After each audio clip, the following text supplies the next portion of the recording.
There you go. All right, is everybody comfortable? Everybody set? You're not awkward it out, James? Not yet.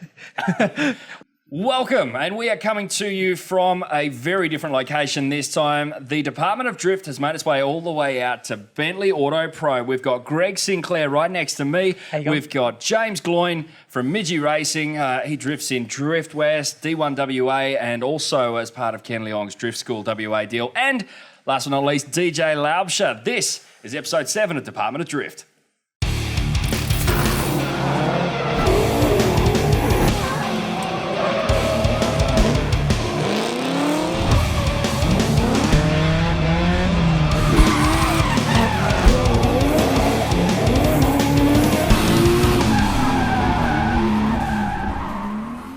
Tell us how you think you're sort of going in the season now at Drift West. I mean, you've sort of made that full commitment, with going with it, and I mean, you're still running the old scary thought of an SR gearbox. I mean, I know you've had some unfortunate event at the most recent round, but how'd you feel you've been going sort of before that?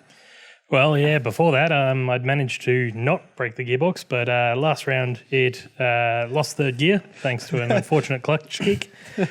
So, yeah, we're upgrading to an RB25 box for round 4. Good to hear you're not doing the old typical thing of something breaks, time to build the car and then... It's only done that 7 times so far. Yeah, well, it's taken you 7 times to realise SR gearboxes are toothpicks. And anything more than probably a Barina's power level, and they don't last. Sometimes it's just the level of aggression. But how you finding? How's your comfort levels and that sort of thing in the season so far?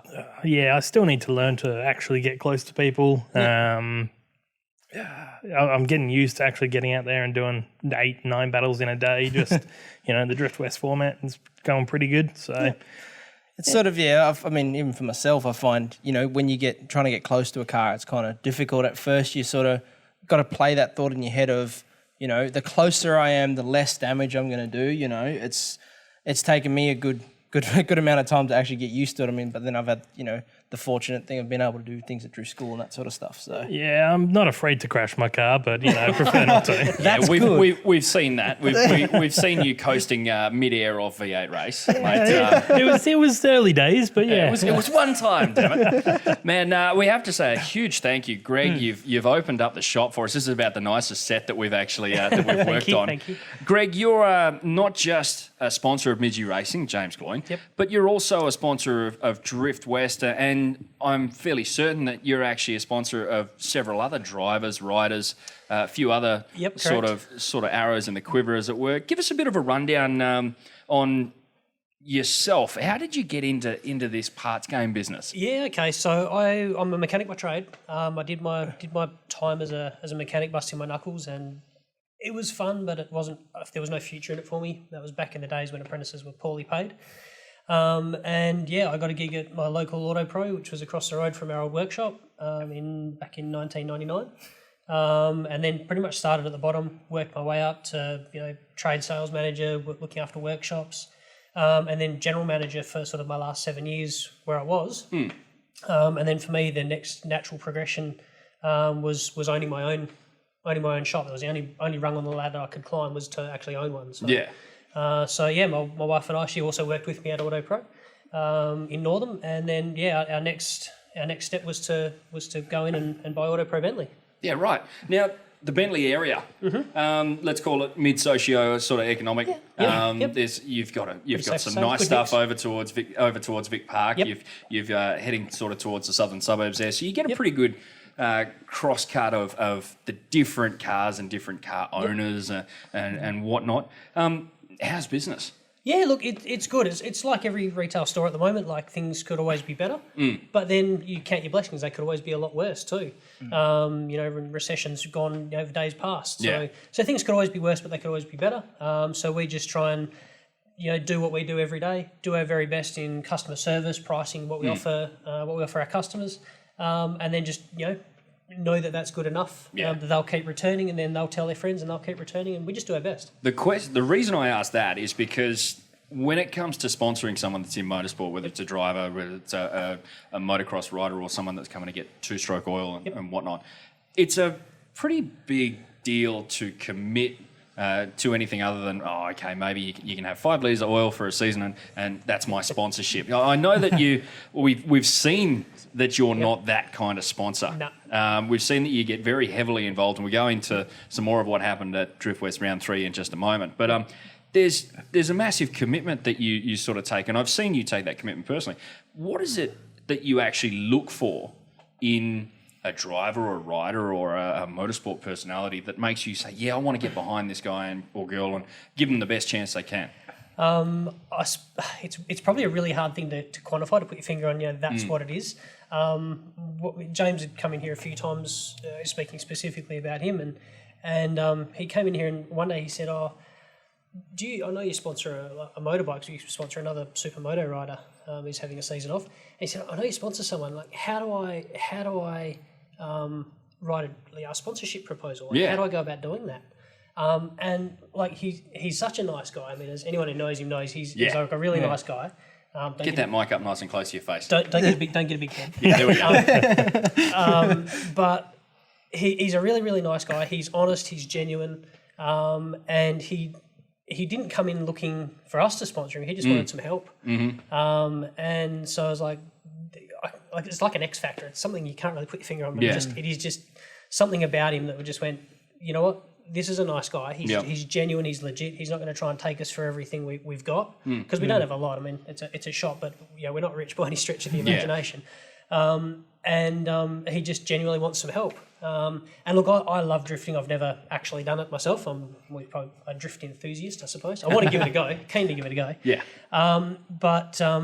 It's a form of motorsport that I love. I mean, not a kid because I'm old, but years ago, I'd watched the Formula Drift from the US with Tanner Faust and Vaughan Gittin Jr. and Reece Miller Racing and all those kind of guys, and I just absolutely loved it. I came from a small country town where everything was V8s and skids. Yeah.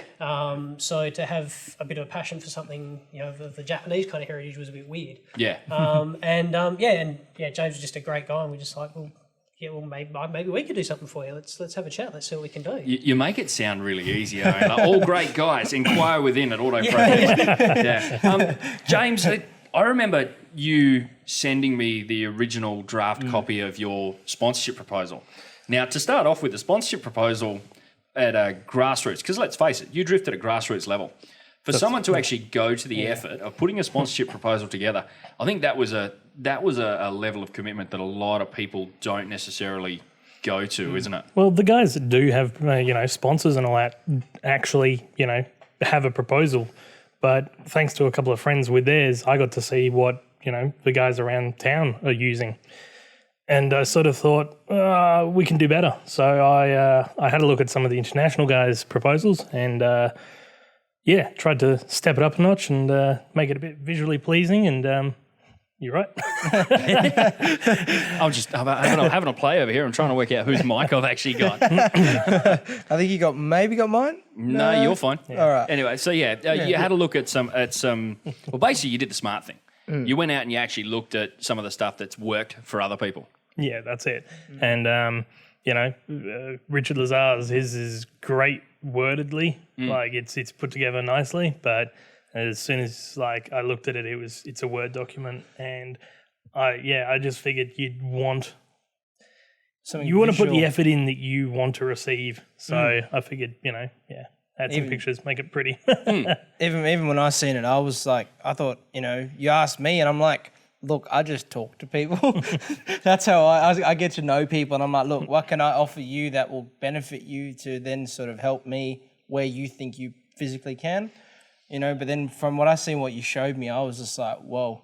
A good couple of nights on PowerPoint, and you'll be able to produce something just the same. But I mean, no, it's just the fact that you took the time, you had to proof it. The effort was there. The amount of people that I asked, what do you think? It was funny. By the time we got to the second draft, I think 25 people had actually seen it. It had been shared around between us all. We're like, what do you think? No. But I mean, it was. I think it was encouraging to see someone actually go to that sort of length. I mean, Greg, how often do you actually see something like that come across your desk here at the shop? That's right. Look, you see something like that. Look, every man and his dog wants something for free. Yeah. And you do see. I say proposals and use the term very loosely, fairly regularly. Usually it's an email. Hi, I'm John. I race in the Time Attack series or roll racing. Please sponsor me. Yeah. They're like, yeah, John. Thanks. That's Hi, insert name here type deal. pretty much, yeah. Copy paste. So, and look, not that that's bad, but by the same token, you want to look for and. I should say I actually jumped on board with James before actually even seeing this proposal. No, we know. But it's you just want to see someone that can, I suppose, put in the effort because they're for me to give someone. I mean, the stock isn't free at the end of the day. I still have to pay for it. That's right. Yeah. Or whatever you're hoping to get, or the tyres, or whatever you're trying to achieve. So, Thank you. so you want to know that you're getting bang for your buck. So for me, for James, we wanted someone that is a great person who's going to represent the sport very, very well, which will in turn represent our business very, very well. Right. And like the effort he's gone to with his proposal is phenomenal because that's what you want to see. You want to see someone put in the effort.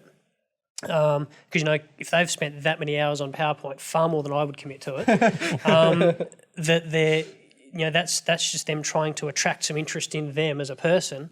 So you're going to get the benefit from them as a performer, whether it be drift or motorbike or whatever. You're going to get value for money out of that. So what you put in, you're going to get back out of it. Well, I think I actually came to you first when I was getting the car designed on how we were going to get it. Before the library was even on it, probably. Yeah. So it was a pretty average, plain-looking white car, and then we had the schematics of the Slow Freaks, design on there. Yeah. Yeah, those guys. Yeah, hit them up from Japan. RC team, and I wanted to. They were the ones that did the red and the yellow sort of livery, wasn't it? All the graphics. Yeah. So I got them to design it based on a 180 because they had all sorts of cars except a 180. Yeah. And I said, Greg, what do you think of this? How would the car look, with the sponsorship, like that? What as a business owner, what do you think? And that's sort of where we mainly started, wasn't it? Yeah, exactly. I think my question to you is what sort of deliverables do you look for? Not necessarily that you demand. Yep.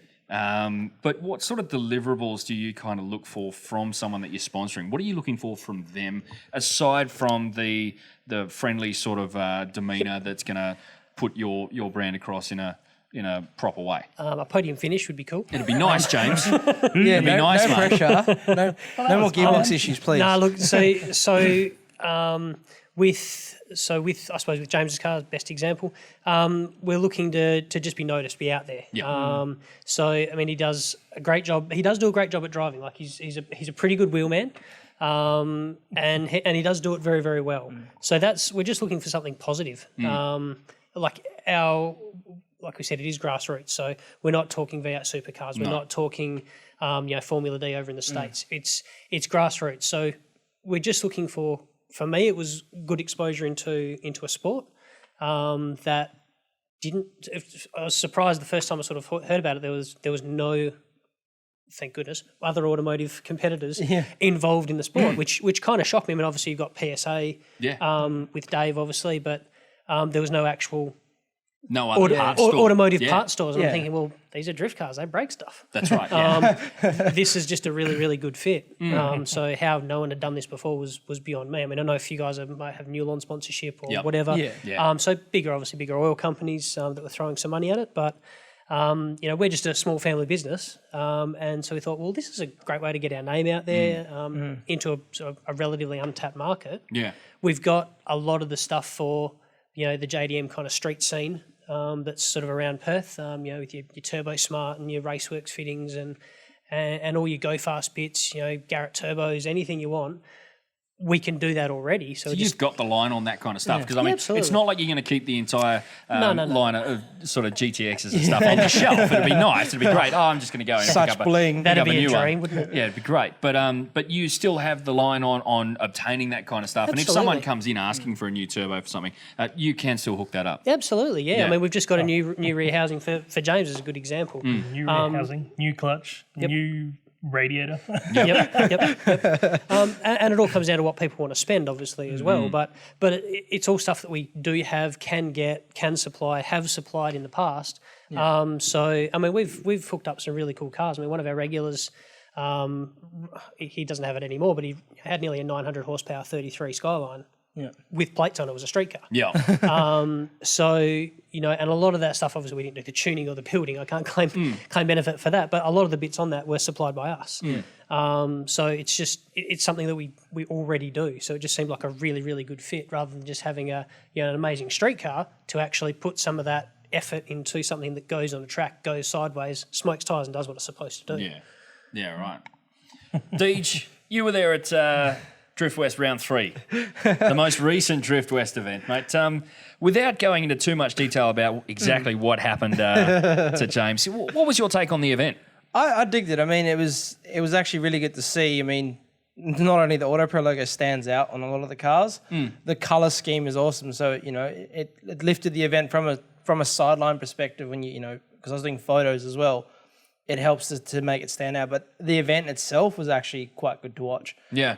To be honest, it's probably the closest I've seen cars on main track in a very long time. Yeah, I think it was a big deal going to that turn one sort of layout, wasn't it, James? Yeah. Well, it's the first time in a good year and a bit that we've actually done turn one. I'm forcing myself not to say cat corner. Yes, I noticed that was said. That was said quite a lot on that weekend. But it's a little bit of a departure, isn't it? Sad, but like as DJ knows, like we're like trying to get close on that layout. Going that fast is normally quite hard, and I reckon most of the drivers put on a pretty good show. Yeah, definitely. I mean, there's a good amount of standouts. I mean, some of the battles you look at it and you're like, how do you call the difference? Like, there'd be so many little things you'd have to look at. Yeah. Because I mean, you got Zafino, Ethan Faithfuls did really well with keeping up with a lot of people. And the fact that he was trying new tyres as well. Yeah. Surprisingly, you know, Luke was killing it. Yep, I was about to say Luke Wiersma, the drone shot that they got of him. Was it with you?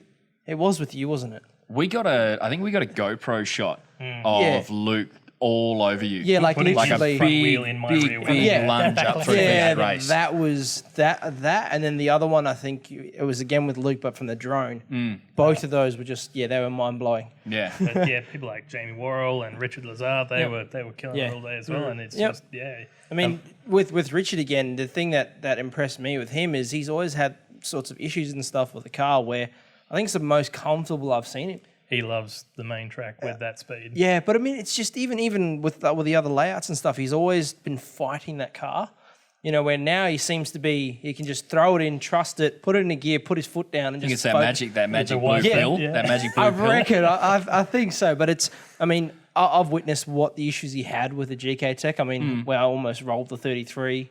I'll come back in and he's sitting next to me with the car in there, grabbing the wheel, and it's like duk duk duk duk. With a brand new set of knuckles in it, which was concerning, But yeah, it was decent to see. I mean, I must say a lot of the drivers sort of stepped their game up. I think that was what I was most impressed with. I think the question that needs to be asked, or actually what needs to sort of have a point made of it, is that people think of the turn one sort of layout, any drifting event starting on turn one. Throw it into turn one, lock, stomp and steer and hope you sort of come out the other side. And while that might be true to a certain extent, it was actually a surprisingly sort of technical deal on the day, wasn't it? Yeah, it was, being able to do what they did with the layout, it's the commitment factor that you needed was huge. I mean, you having to go so deep into turn one, it's, you put a wheel drop away from they wanted you like a metre off the concrete on the outside, didn't they, James? Yeah, that was the plan. That was the line that they wanted. Not a lot of people actually managed to get there, including myself. And surprising watching cars doing it last year to watching it now. The grip level difference is actually I could see it. Guys coming in on street tires would look like they had semis on. It was just. Right. You throw it in, you put your foot down, there's smoke, and they just start pulling away. You're like, whoa. Where there's normally with street tyres at that speed, you tend to have a bit of slip. But at the same time, I mean, James, would I be right in sort of saying that you're probably if you're not the lowest horsepower car, you are one of the lowest horsepower cars out of the Drift West contingent on that day, weren't you? Excluding, the LS boys that have got 700 newton meters and 300 and something horsepower, which is just on par with me, except they've just got all that low torque. Talk. I think there are a couple of them with that little power anyway. So, low power and it still goes all right. Yeah. How did you feel that layout? Because, I mean, they did try and close the gap, as it were, between the higher horsepower cars and the lower horsepower cars with the way they set that entry up into turn one, didn't they? I suppose that's what it achieved. I was still struggling to keep up with people on the main straight with foot flat, but you know, that's what you get with a laggy, low horsepower car. So the deep dive managed to have to slow up a little bit to make it around the corner. Yeah. So I guess it worked. Yeah. Yeah. Greg, you've been to a couple of these events, and your name's been behind a few of the Drift West events now. Yep. What do you think? You've seen, which layouts have you seen? Did you see Turn 7 at Battlefest last year? No, so last year was funny because James kept going, come down, have a watch. And they were always on a Sunday, and of course we're a 7-day-week shop, so I'm always working. But this year we've taken extra lengths to try and make sure we can actually go along, obviously support James and support the series. So I made it to round 2. So that was at that was round 2 up the top of the hill. Yep. We were going into the short course. Had a little roundabout into the short course. Yep. So that was really, really cool. That was weird because watching them do the off camber sort of go into the roundabout, which I think a few people came unstuck and spun out. And then of course, James on a buy run. But then even when you came out, and then you had a slightly sort of off camber tip into the short course. So so that was really, really tight, really, really technical. So that sort of suited the lower horsepower cars better, but it was very, very tight, very, very technical. Whereas this one, the turn 1, man, I love turn 1. It's a spectacle, isn't it? It was amazing to watch. And even if the guys weren't hitting the lines that they'd spoken about in the drivers' meeting, to be just a spectator on the side, man, it was cool. It was for me. It was just like watching them on, the professionals do it on TV. It was. You could see there was some, technical bits to it. Obviously, where they had to, where the clipping points were and things like that. But the show they put on, like everybody was just a phenomenal show. Yeah. Even James. I mean, obviously the last round with the clutch kick and the broken third gear, that sucked. But I think the battle he had before that, like even if he was getting, gapped a little bit, just the driving, like going into that turn 1 and then just hazing the tyres as you come out, and then start to head up to the next corner. And just about everybody was doing it. Yeah. Absolutely, yeah. I mean, obviously the LS boys, it was skid fest for those guys, but everybody, from whatever car they had with whatever engine. I mean, like James mentioned Jamie before, like Jamie Worrell, he was just consistent all day. Yeah. He was either right on their back door, or he was trying to outrun them going up that hill. It was just a really, really good event. It was so good to watch. Yeah, it was good to watch, but there were a few of us that kind of wished it had gone a little bit differently. James, give me the rundown on round 3 for you, because I mean, we've already spoken about the clutch kick and third gear, the broken gearbox. That was the camel, the straw that broke the camel's back. Because that was the last battle of the last run of the day. For myself. However, straight after practice in the morning, we had a water pump let go. And now, what actually ended up happening with that? Did the bearing just collapse? Yeah, collapsed bearing. And as soon as that happens, the water pump just lets go of all the coolant. I guess it's a fail-safe sign of telling. So as a bearing goes, the shaft wobbles. It takes out the front seal. When the front seal goes, there's a little bleed hole at the bottom of the water pump, and that's where your coolant goes. That's how you know. That's how you know I've got. It's handy having someone trained that actually knows. But just because we didn't know what the hell was going on. we just drive drift cars and break them. Yeah. So James, how did you work that out? All of a sudden, I'm guessing you drove it back into the pits from that practice run. Your temperatures go through the roof? Temperatures are all fine. I had somebody walk over and say, hey, you've got a bit of a puddle underneath your car. I was like, car always leaves a puddle of coolant. It's fine. Considering that we had been considering, we'd been looking at doing some stuff to it the night or 2 nights before, hadn't we? Yeah, that's it. Always chasing that little leak. And I've not done something uptight or, I don't know, just the poor maintenance skills. So he's like, no, it's a serious leak. You should probably shut your car down. Temperatures were still all fine. Shut the car down. Before I did that, I popped the bonnet and had a look in and saw that the radiator fan, because I've still got a clutch fan, was wobbling like crazy and coming really close to that brand new radiator we just put in. So I was like, jump in the car, shut that down, and it was like, that's obviously what's happened. And it was at that stage that I think a heap of people sort of jumped in. We had Don Jamison, Shaggy, of course. So I think first of all you have to meet the crew. Yeah. Shaggy. What's his actual name? Shannon. Shannon Lawler. That's it. No one knows him as Shannon. Everyone just calls him Shaggy. If and you know everyone Shannon that watches Lawler, this you don't know Shaggy. That's it. The alter egos. So Shaggy's essentially he's your pit bitch, he's your Spotter. crew chief, he's your spotter, He's my main maintenance advisor. Your mum when you need a cuddle. we make the joke that James's girlfriend is actually his side girl and Shaggy's his main girl. Yeah. I'd say that's Yeah. probably true. So Cassie. Shaggy's jumped in there, and we've also had Don Jamison coming around, and he there's a couple of different water pumps on these SRs. There's 6 and there's 7-bolt pumps as well, isn't there? Yeah, one's from an S15 motor and one's from even S14. S14, S15, basically the black top VCT, SR20s, and then the red top one. Yeah. So straight away to diagnose like which part you actually needed, if you were even going to be able to get it back on track, had to make sure we get the right one. You weren't actually at the event at that stage, were you? No. So I had done a couple of other things in the morning, opened up, got everything underway, was just sort of wandering around doing my Saturday morning thing because it was on a Saturday, which was kind of cool. Then I was like, I'm heading to the track, and I was literally 10 minutes away from the shop. Yeah. And I got a phone call. Hey, you wouldn't have a water pump in stock, by any chance, would you? I was like, but regrettably, I didn't actually have one in stock for an SR20 at that exact moment in time. No, I didn't actually have one here. Wow. So there's very few suppliers open on a Saturday morning, Yep. but called in a few favours, called a few people, and was able to track one down. And the funny thing was, they said, I think it's the 6-bolt or the 7-bolt. I said, look, we've got a 6-bolt, we don't have the 7-bolt. What do you need? Good question. I have no clue. Yeah. So I was in my car at this stage on my phone and on Google, and I rang James and said, have you got a 6-bolt or a 7-bolt? He goes, I don't know. I'll Google it. I've got a 7-bolt. Oh, shit, that's the one we can't get.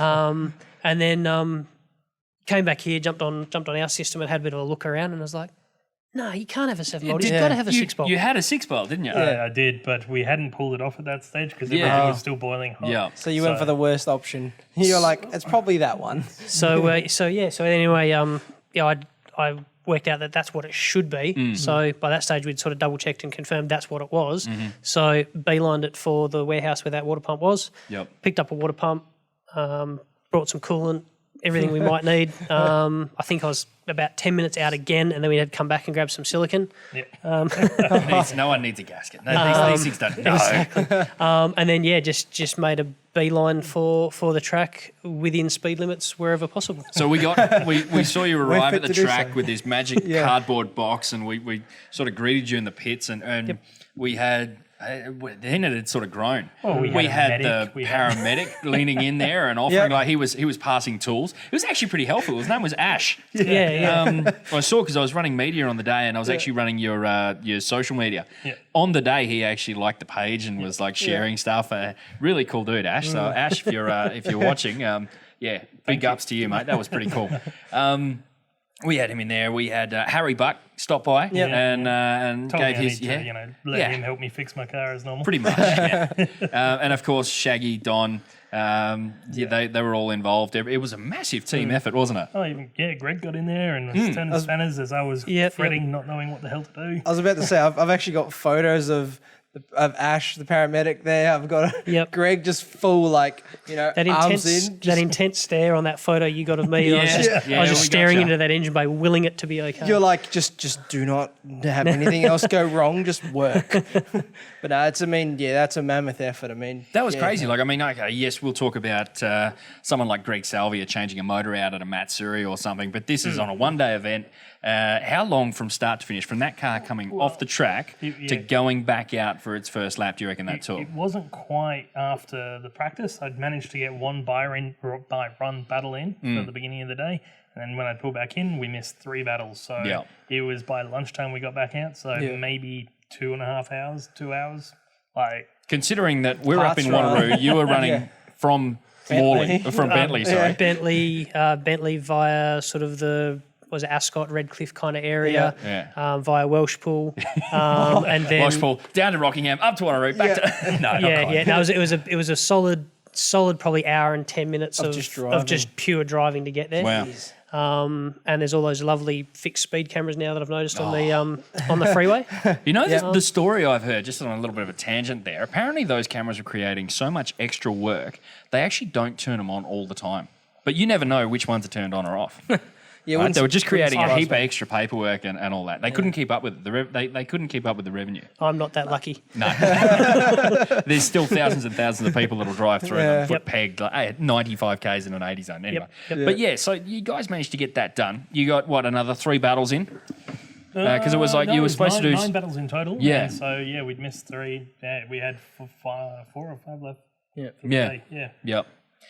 And then the final time you went out, had a few good runs in between then. Managed to Really get good close. Managed to get used to it, and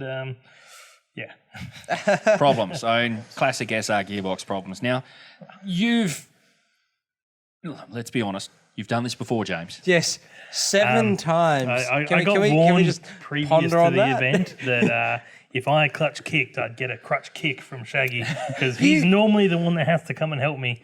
Because, that's just the way it is. I put on tins and I'll get him round. I still remember you telling me you're probably going to break your gearbox at this event. I'm probably always going to break that gearbox. At Driscoll, you still clearly said to me, my gearbox is probably not going to last. Well, it's cat corner. I was trying to go 4th gear through the S. That's what I mean. I knew it was going to be bad. The stars were going to align. The stars aligned for you like a week before the event, and you were just like, yeah, it's just going to happen. It's all right. I mean, I've had an RB25 box sitting there for 4 years. I was about to say, so 6 of the 7 times you've replaced the box. I've had it there. And you've had an RB26 sitting there as well. It's a magical item that can stay magical because I don't want to tempt fate and break that. Okay, so let's touch on that. And now, if you've broken this many SR boxes while you've had that RB box sitting there, why didn't you? Just to sort of play devil's advocate, why didn't you go about putting that in? Because you've started the process now. Yeah. You're not going to flog that same dead horse, I think we said, of putting the SR box back in. I actually have one more, so if worse comes to worse, I have one more just shelf. for old time's sake. Wow. But, You're a sucker for punishment, mate. The SR boxes were anywhere from $50 to $150 a pop. Yep. That's true. The 25 box is worth, the one that I've got is pretty much brand new, and it's worth, on a good day, $1,000. Okay, so with that sort of logic in mind, I mean, you were sitting on it. You weren't spending the money. Like, okay, yes, it was never really going to depreciate in value, and by not using it, you didn't run the risk of destroying it. What is it that's changed now? It's mainly the fact that I've decided that I'm probably not going to put the 25 box behind the 26. Right. Putting a 25 box behind the 26. Because he's going to put a PPG sequential. Probably. I don't have money. Who does? Yeah, Greg, can you what's the going rate on a 4-speed? Yeah, right. So I've got a base somewhere. Does that come with No, finance? we're not asking for it for free. It was mates rates. No, we'll get onto that in just a moment. But okay. So you're not thinking you're gonna put the RB box behind the RB26. Yeah, but I did manage to come across another bell housing for an RB25. So worst comes to worst, I can result in that final sort of process. Yeah, it can be done. You can get there. But so I figured, there's enough time between round 3 and round 4. Like I said, I could have just slapped another SR box back in, but with the time, I figured, let's try and nothing ventured, nothing gained. Finally, and with the D1 season coming up on a smaller, tighter technical, on the infield layouts, having a clutch kick available, would be sort of a nice option to be able to keep the car on track. Now, run me through the process as far as just keeping it to the gearbox change. What's involved in changing it from an SR to an RB setup? So we've sent the RB25 front bell housing and the SR front bell housing to 1110 Engineering in South Australia. They are going to be cut and shutting that so that it suits. Yep. The clutch is sort of a necessity at the moment to change, but that's only because my old one is on its last legs. It's been in the car for 6 years, so I'm doing a clutch at the same time. Yep. What are you sticking in there? It's a 6-pack X30. Green? Yeah. What's so, he putting in there, Greg? Yeah, you tell us. We'll ask the right people the right questions. No, that's right. So we've gone for a 6-puck ACS Extreme race clutch. Yep. So we looked at clamping loads, we looked at horsepower, we looked at torque, and how he's going to use it.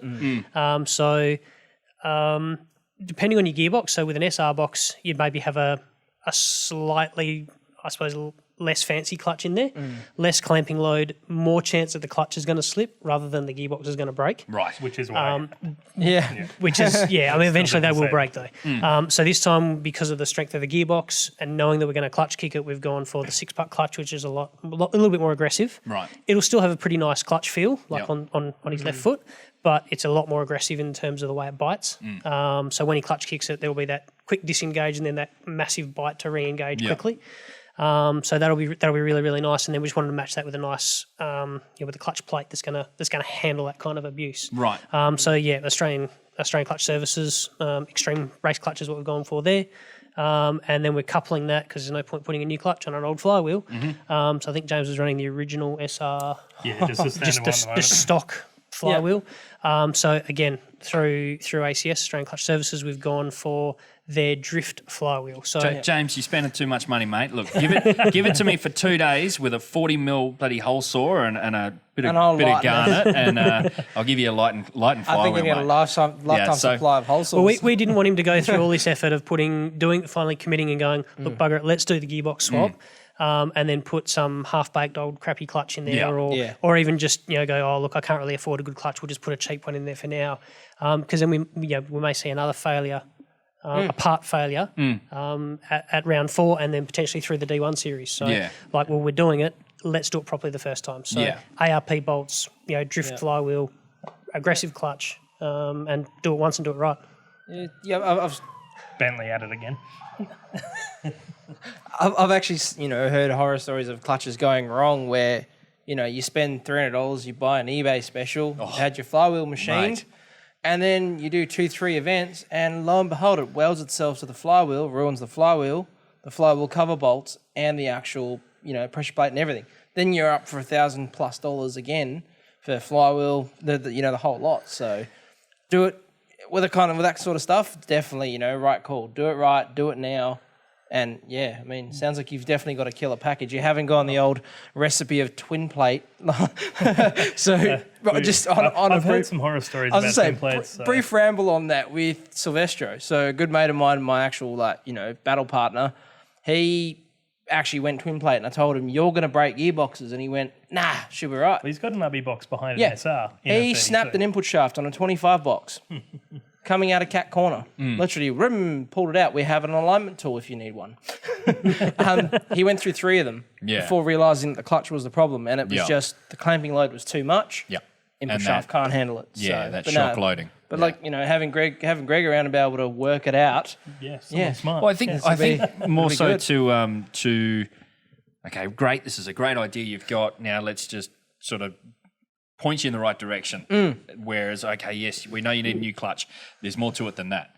And I think that was something that I sort of got from you just saying is that, okay, well, have you thought about this? Have you thought about how this is going to actually respond to the dynamics of how this is actually going to bite for the purpose of what you're doing? And that's something that we were talking about off air. You're talking about how often will a tuner or an engine builder or someone who's sort of purchasing parts for a build, how often will they actually think about the application? Generally, they've got 3 figures in mind.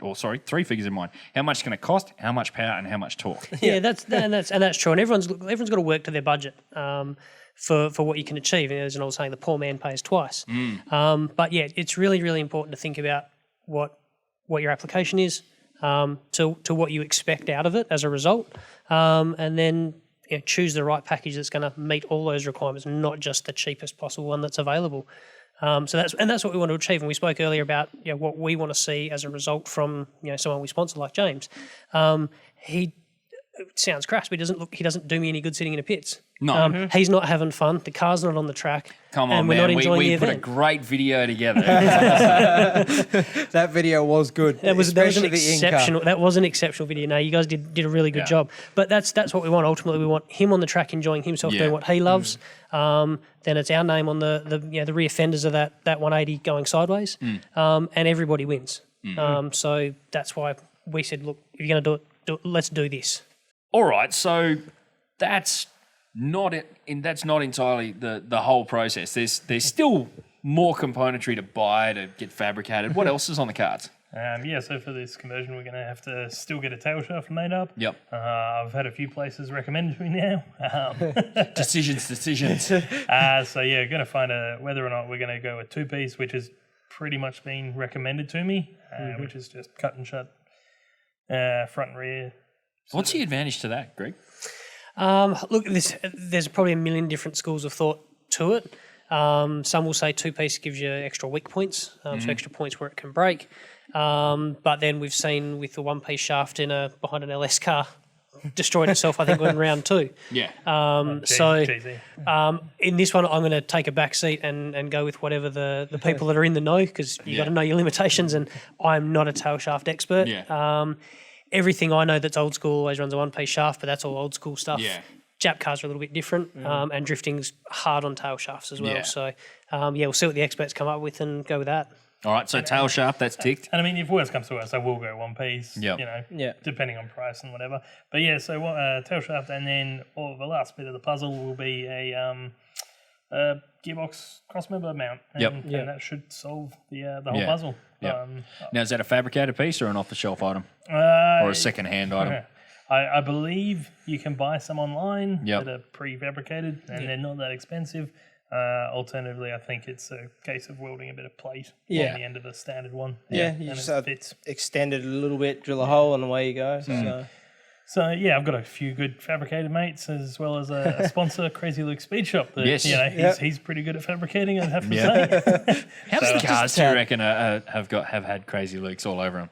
Everyone loves his work. I mean, there's a whole heap of other fantastic welders, but Luke's one of those guys that you hear that he's done some work on your car and you go, ooh, what did Luke do on your car? And you instantly go and try and find it, So I'd love to have a lot more work done by him, but he's very busy. He's always busy. I think good work you can, it stands to reason, good work you can charge a good price for. So that's definitely important. I mean, and Greg, this is something I was meaning to ask you. The term mates rates. What's your reaction when someone asks for mates rates? I don't have any mates. Yeah. Look, it's something that's thrown around a bit in our world. It's a hard one because the world is a bigger place now than it ever has been 20 years ago. Yeah. So look, prices are coming down. The internet's forcing prices down. It's easier to get a part out of Japan shipped to Australia than it is to get something from Melbourne shipped to Perth. It's quicker too. It's faster too. I've experienced that personally. Yep. So what did you get and how long did it take? So I bought a hiker's lock bar from Melbourne. That took 2.5 weeks to get here. I bought a Tomei fuel rig out of Japan. Within 4 days, it was at my door. Jeez. And That's off its head. How long does it take to get something out of a warehouse in Melbourne or Sydney? It depends on how much you want to pay for freight. So we can airbag it overnight for, depending on the company, $20 to $40, depending on the size of it. But standard road freights look 3 to 5 working days. Yep. If everything goes well and there's no floods and no derailments. So then it rocks up in a box to your doorstep. Yep. A member of staff has to check it off. Yep. Goes into stock. Yep. Or goes into the shelf ready, or goes onto the hold shelf for someone to come and get it. Yep. There's another day, so you're all already sort of looking at an extra 2 to 3 working days to sort of get it to that point where someone can take it in their hands and get it done. The beauty of having we're a small operation, so there's not a huge big I suppose delay from we're receiving the goods in to actually having it ready to go. Yeah. Depending on the size of the order, but look, in some cases, 3 to 5 days is good. 7 to 10 days is probably the average. Yeah. It all depends on size, and also it depends on what you want to pay. That's the big thing. Everyone sort of wants it for free because on eBay it's free freight. We'll get nicked. Yeah. So you're coming to a bricks and mortar store and actually talking to someone who's got a background in the industry. And the funny thing is, the value of that does get overlooked very often. And it sure does. And the funny thing is, for every success story you hear for something bought off eBay, there's probably 10 horror stories you don't hear. You never hear about it, or it never shows up, or it's. Or even one of our own staff members, Ricky, he came across this when he bought something for his S14, or it might have been a tool, I can't remember what it was, something, and I was like, yep, done, bought, paid for, credit card went through, beautiful. Sorry, we're currently out of stock of this item, so in about 3 to 7 weeks you'll have it. Nice. That's great. So and you know, who do you ring and complain about that? There's That's no right. one. There's no one there to ring or yell So at. so it's a tricky one. But look, because of all those factors, the retail price is creeping down. You know, everyone goes, "Oh, can I have trade on that, mate? I'm a plumber, but can I still have trade? I've got on, an ABN. Yeah, Surely that's that right. means I can get that trade. gives me trade. Yeah. But look, the retail price now is where trade was when I started 20 years ago.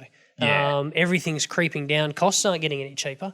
Costs are going up, but the retail price is creeping down. So that little bit in the middle is that it's getting smaller. So what I guess that really does for someone like yourself is it means that you have to make sure that the other areas where you can excel above the competition and above the online shopping experience, you really need to nail those. So when it comes to customer service and timeliness and your ability to sort of go above and beyond. Yep, absolutely. That's where you've got to sort of focus because those margins are getting cut shorter and shorter. You need to turn every lead into a sale that you can. Look, absolutely. And I mean, customer service is one of the big ones you hit on there. So that's something we really, really pride ourselves on. I mean, in 2018, like little old AutoPro Bentley, we were National Store of the Year. Yeah. So of every AutoPro in the country, we were ranked the best. We've got the trophies to prove it. Yeah. That's awesome. Yeah, thank you. And then we're really proud of it. And that was based on a mystery shopper. Yep. So they did 2 mystery shops throughout the year. We didn't know who they were, Yep. what they were buying. And then Did you find out what they bought? Yeah, in the end, we get a little report. Was it anything interesting? Was it something No, weird? it was completely boring. It was like a $9 bottle of car wash. It wasn't even a really good sale. But it was, did we try to upsell them? Did we try to sell them a better product? Did we try to sell them add-on I just products? imagine the 2018 Store of the Year trophy, right? And then on the back, where only you know it, there's a little plaque that says this decision was based on a $9 bottle of car shampoo. That's right. But yeah, so it was a good thing. It wasn't, people go, oh yeah, but that's how much you spend or this, that, or the other. It had nothing to do with any of that. It was purely based on our interaction with a random person that we didn't know who it was when they walked in the door. And we were ranked number 1 for that interaction. Yeah. There's obviously other factors, obviously store cleanliness and uniforms and whatnot. But from that customer interaction, we were ranked number 1, which was really, really good. So that's just what we try to do. Even though I'm a regular in here, you look after me all the time, every time. Yeah. Like, Because it's not always drift related. Sometimes it's Land Cruiser related. It is. Yeah, what's the than going not. rate on a sunroof seat? I'll price that up tomorrow. Yeah. So we sort of see, in relation to drift, it's great. You've got the hookup on stuff like turbos, radiators, boost controllers, bits and pieces like that. Tell me a little bit about some of the more weird stuff that you get the ass. Like, what's the oldest car that you've ever had to get a part for? Yep. So I think so. So probably the oldest, most memorable thing I've had to get bits for. So we're talking a 28 Ford truck. Yeah. Running a single spinner side valve V8. Right. So these were flathead, weren't they? Flathead V8 side valve. All you dual overhead cam boys, just tune out right now. You got no idea. No idea. Flathead V8s, they're a beast unto themselves, where the heads are actually only about that thick. Yep. Solid cast aluminium. iron. Yeah. Or cast iron. Cast iron. They didn't have It's it. aluminium crap. Yeah, not bad. They're about 50 years too late, mate. Yeah. So that's probably the oldest one we've had to source in. Like I said, I've been in this 20 odd years. So. Yeah. But that was custom made head gaskets. We had to get valves for it, but the valves weren't actually custom valves. We had to find valves that were close to the original side valves. Go for a and custom then grind. Get them modified to suit the application. I mean, even a water pump for something that old is a challenge. That's either off on its head. so that's Still make probably the oldest thing we've had to source bits for. But here's really cool. Like any given day, we can have a K70 Corolla. I've had a Lambo in the car park. Yep. And then What just the hell do you get for a Lambo from AutoPro? Air freshener.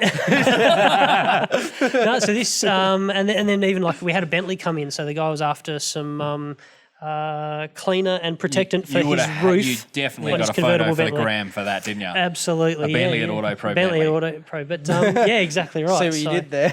You didn't, did you? No, I didn't. No. I don't. I think that was the early day before we actually had an Instagram account. So that was pre-Instagram. Right. That was pre-gram. So, but yeah, just a huge eclectic mix of Honda Accord Euros and Corollas and I did get a picture of a Monaro that was up on our Facebook page. So bright orange Holden Monaro, and I'd say Monaro, the original Monaro, like a HJ or a HX, I think it was. Yeah.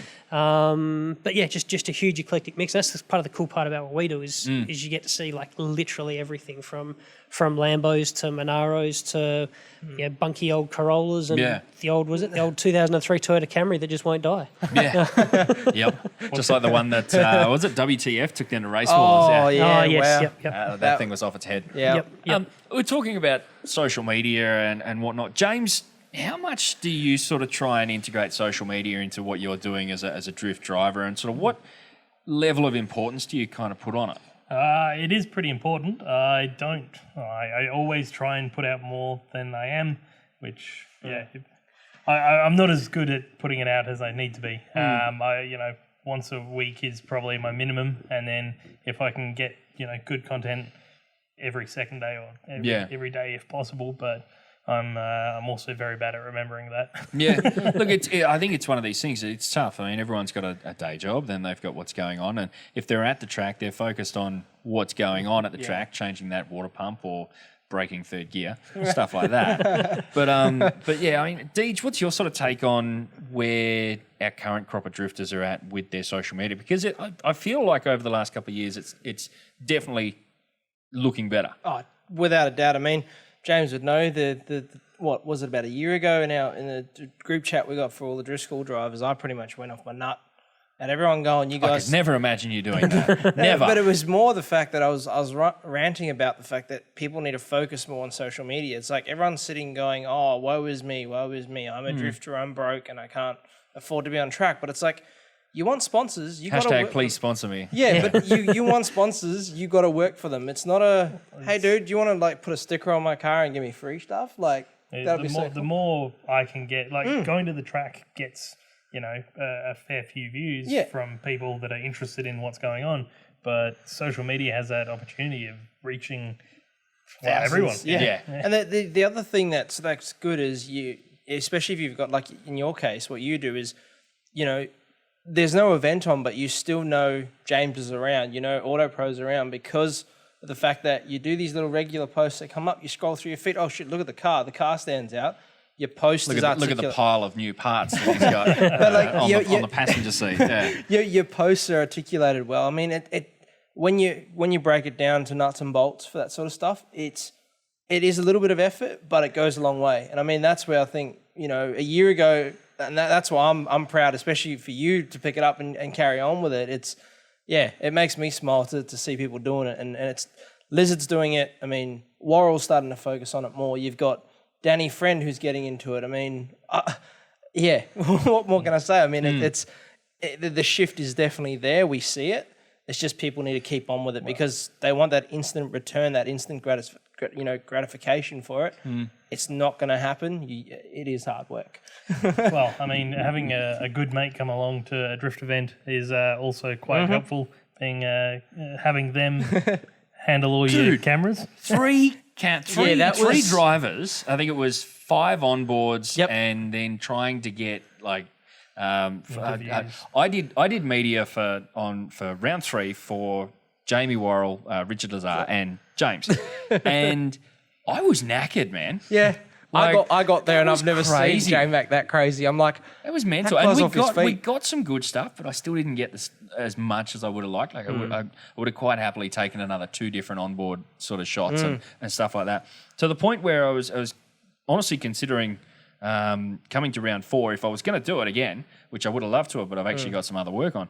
I actually would have brought another set of hands. I would have brought someone and I would have gone, right, here's $50, here's $100. I need you to do this, and this, and film from the stands, stuff like that. Because we got some good stuff and it was really interesting.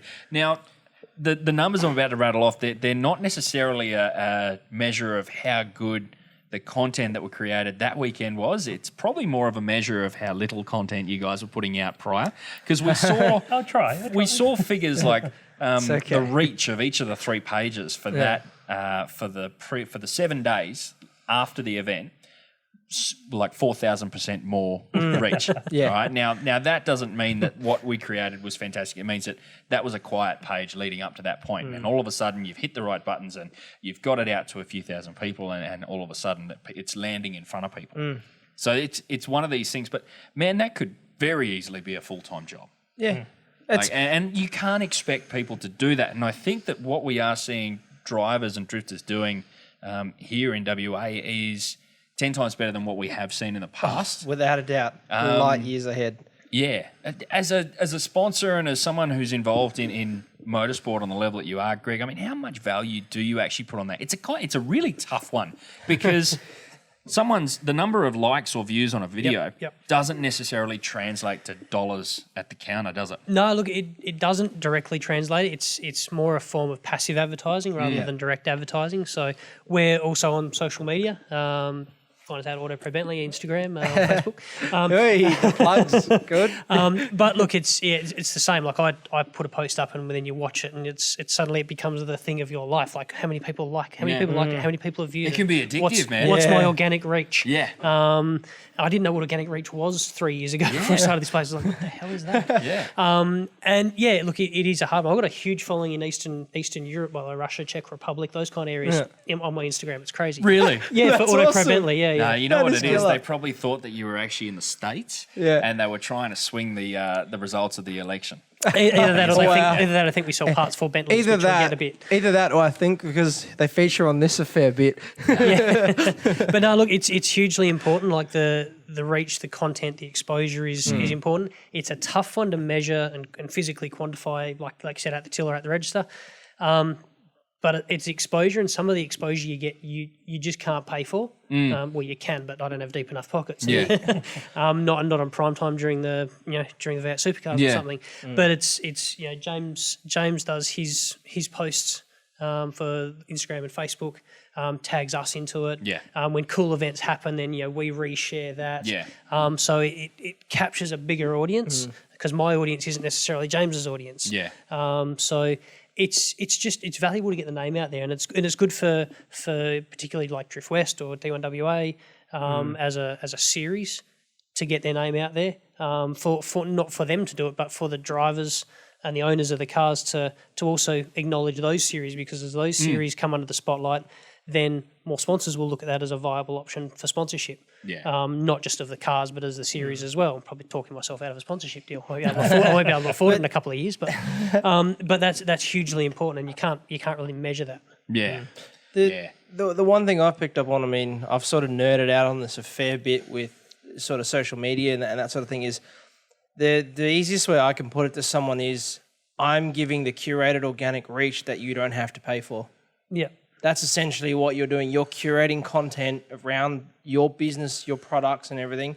You're not paying a director to do that. You're not paying a producer. It's like I say, what I was doing, it could be a full-time job. Exactly. I mean, I ran around with those camera angles and the footage and stuff that I shot, and I was quite literally, I was busy for 6 nights, 7 nights after Editing. the event, putting stuff together and structuring posts and stuff. And that's the hard yards that a lot of people don't see. And those are the hard yards of what get you your return on a sponsorship deal. Because if you can show that to your potential sponsor, look, these are the hours I put into my own socials. You come on board, you get that plus.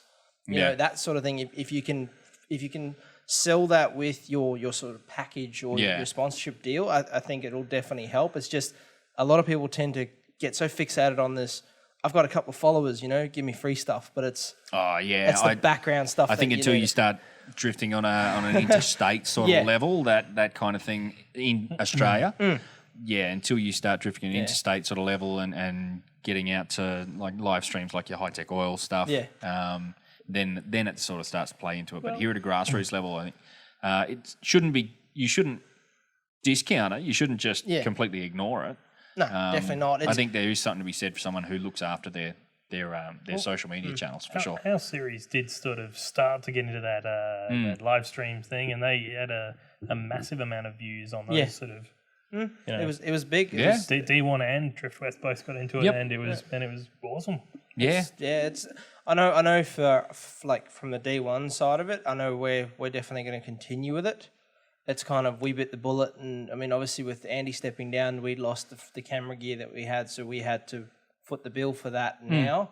But we feel, it's an outline now, but I think it'll benefit not only drivers but also, potential sponsors. And it's and it in light of it'll also help drivers because you got a sponsor on your car, they want exposure, they get exposure through the live stream. You do well, you go on a podium, that's even bigger exposure again.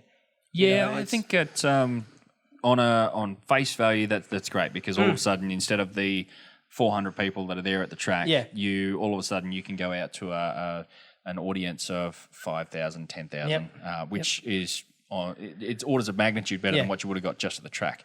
Yeah. There's also something to be said for the value that gets put into it. Yeah, and what's come up for me personally in the past as a commentator and someone that's been involved with the live stream stuff, if you've got one announcer trying to run the show, you don't quite get that same return on investments if you've got someone down there who can also provide entertainment value in terms of developing the show by being down in the pits, someone to throw to, someone to bounce off in the commentary box, stuff like that. So that's, I think, something that both series should do well to look at. But unfortunately, I think there's an issue with budget to not put too fine a point on it. Yeah.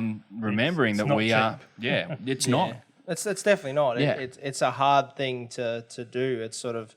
But I mean, nowadays with the tech and that sort of thing, you can...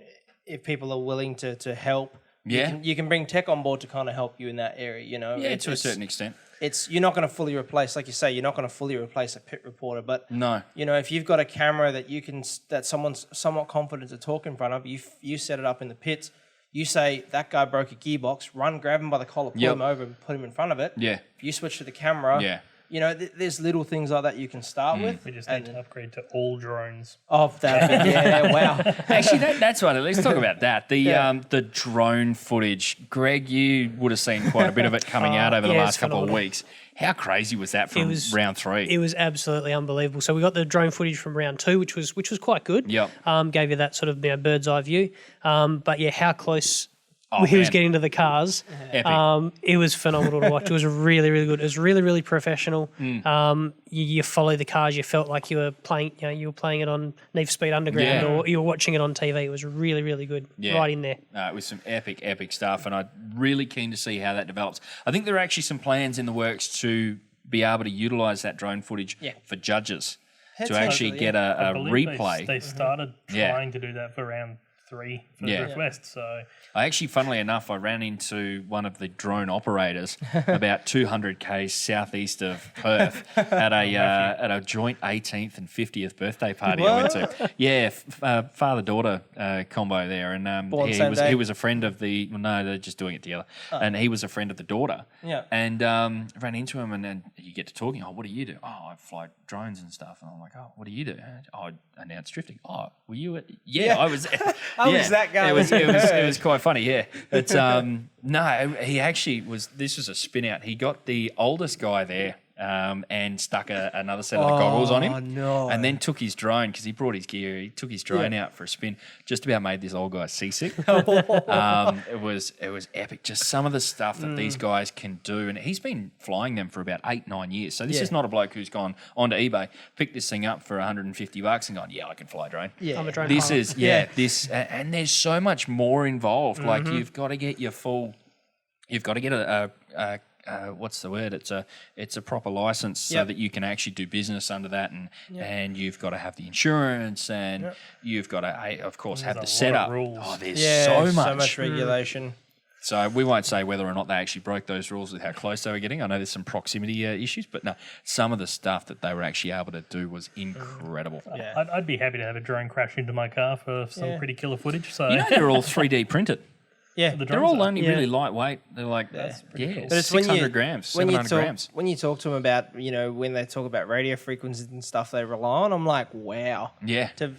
These guys are doing in excess of 100 k's an hour with a drone. It's 160. Yeah. In the current trim now, you can tweak some of the characteristics of these things so that they will fly quicker, but they'll be noisier. Yeah. They'll use more battery. They won't be able to fly as long. Yeah.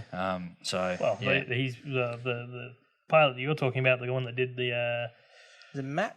Matt. He Matt posted and, up yeah, his something mate, yeah. about flying up to the top of a volcano. Yeah. Yeah, Mount Agung. Yeah, That was pretty cool a couple of footage hours out of before it that. actually exploded. Yeah. The volcano, that is. Yeah, And he had to over in trek Bali. to get his drone back. Yeah. So, That's Wow. something else. Yeah, there's some crazy stuff. So, I mean, these are some of the lengths that clubs are going to try and inject something new and different and exciting. And I'm really keen to sort of see how that develops. How are you feeling as a sponsor of the Drift West Outlaw Series? Yeah, look, it's been really, really good. I'm impressed with sort of what they're doing and how they're trying to develop the series. I love the format with like the drift battles. Yeah. That's really good. So everyone gets a few battles.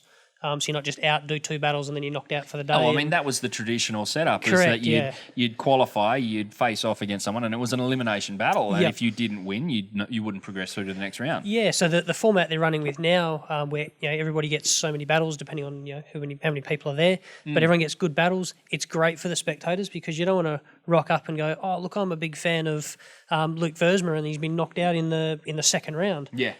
You want to if you have a person or a car or something that you like, or you just want to see a good day of drifting without seeing the same 3 cars to go around all day. It gives great diversity. It's a good full day. I mean, that was a fairly full day. By the time you start at 11 o'clock or whatever, and it finishes with the final sort of before 4 o'clock or thereabouts. Yeah, about then. It's a great full day to watch. You can take. There's so many people there with picnic blankets and kids and picnic lunches, and it's a great day out.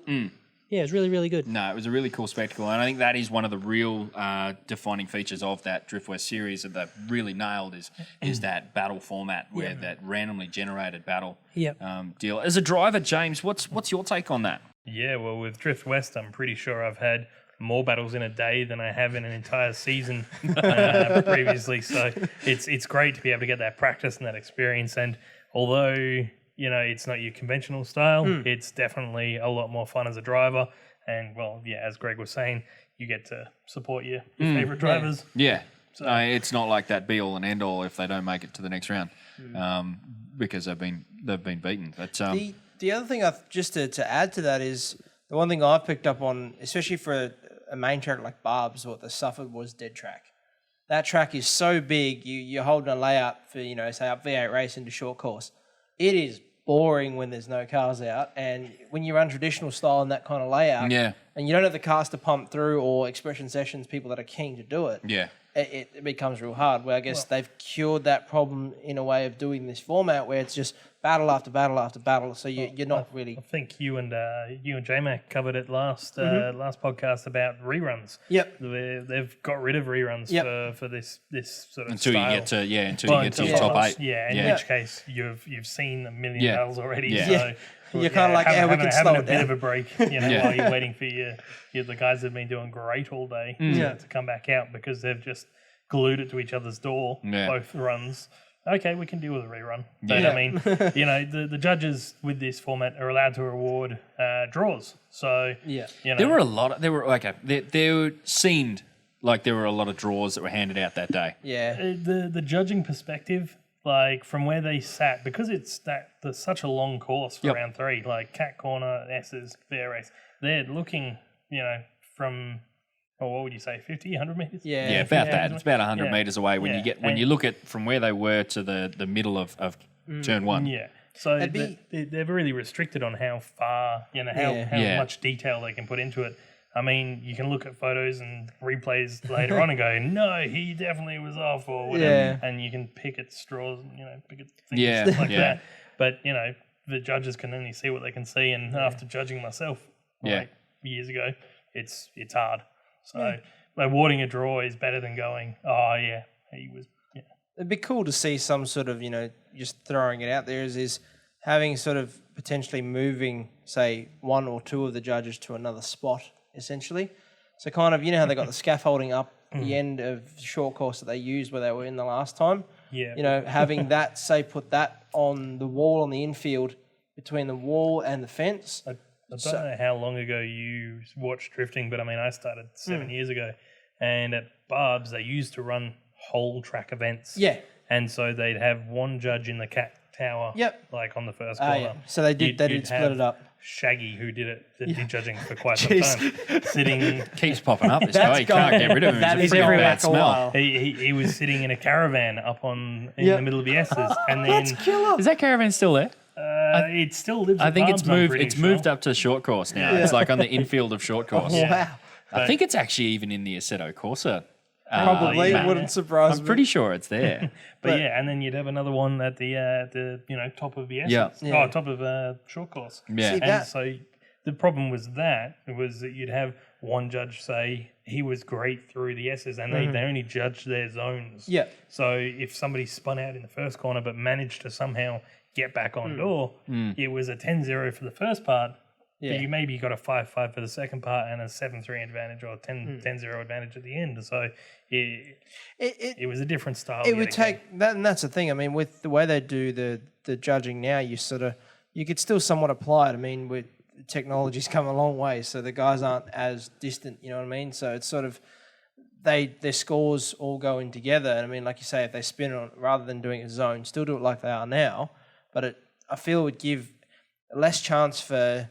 I wouldn't call it bias, but I can't think of a better, for a better term. But so that there's no influence from the other judges type thing. So it's you and your sole judgment on that section, you in that section, you in that section. You input your things in, and you have something that if there is a 10 or a 0, that's a 0. Doesn't matter what the other judges put, because they're doing a scoring system that's calculated. It should always be, independent of what the other judges think anyway. But it's one of those, it's going to happen. It's you're still going to hear what the other judge thinks over the radio, regardless if you're next to the guy or that's true. Yeah. But I mean, to sort of solve the thing of if there's a 0, because they're scoring it the way they are, you sort of, it is computerized for the scoring to take it in. So have it that if there is a 0 from any of the judges, it's a 0 run, because then it's I think it'd be something to sort of maybe toy with. But one thing that we did have at round 3 that I don't believe I've seen at previous rounds was a live updated scoring spreadsheet. Now, I don't know if that was available to absolutely everybody, but I know that I laid eyes on it a few times. We're actually able to make some calculations and work out where Jamie and Richard were and where they sort of laid. But Greg, I want to ask you, I mean, drifting, you've watched it from here in Australia, you've watched how they do it over in the States, the live streams, the TV shows, etc., etc. Now you're sponsoring a local drifting series.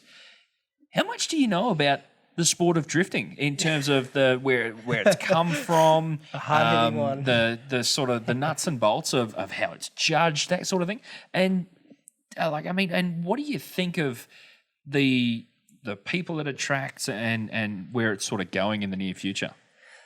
Well, that's a long question. Let's break it down. Hitter. So what I know about drifting. So my initial experience was limited to Need for Speed Underground 2 and the Fast and the Furious, the good movies, not the crap ones. But no, it's so I know a little bit about it. So I know it's come from the hills of Japan and all that sort of stuff. Followed like the guys like Dai Yoshihara when he came from Japan over to the States. So I was a fan kind of before, or in my hometown anyway, before anyone was really a fan. So I know a bit about that. I've never done it myself on a track with a proper drift car. Plenty of panic bashing though, I'm sure. Northam's actually a big speedway and drag racing town. Yeah, it is huge. So I mean, I've been to the drags heaps. My old boss when I was a mechanic had a drag. I still got a drag car now, Russell Ladbroke. Yeah. Russell Ladbroke was your old boss. Yeah. So he was who I did my time with. So that was sort of and obviously the burnout comps at Motivation. Yeah. So I've done a couple of those myself as well. So that's awesome. I want to get into drifting. That'd be cool in the future. But for now, I'm just happy to live vicariously through James. Yeah. Sorry, what was the question? No. what's the other half of your question? Perfectly acceptable if you didn't remember. No, that's okay. So as for how it's judged, I know as much as a wheel off is generally bad. Yeah. A straight line is bad. Yeah. And when they gap you by God knows how many lengths, that's bad. Yeah. So that I picked up on pretty quickly. Yeah. And look where it's going. So it's attracting more and more people, or it looks like it's attracting more and more people. It's gaining in popularity, which is cool through both platforms, DriftWest and D1WA. And it looks like a fairly sort of diverse mix. because you've got the your traditional sort of JDM kind of crew that love the Jap cars and everything Jap that is drift. But then you've got the guys, and his name literally just left my head, with the Commodore, Cahill? Yes, Tom Melling. Tom Melling. Tom Melling was who I was thinking of. Which is, I mean, it's a traditionally bogan car in a burnout world. Yeah. Drifting, which is just wicked to see. It's so cool, and it's a big boat of a car. It is. People joke about R33s and things like that being boats, but drive a Commodore. They're a boat. Yeah, go figure. But he handles it really, really well. And what he might lack in, or what I saw of him anyway, at round 2, because it wasn't obviously at round 3. Well, he was. Well, true.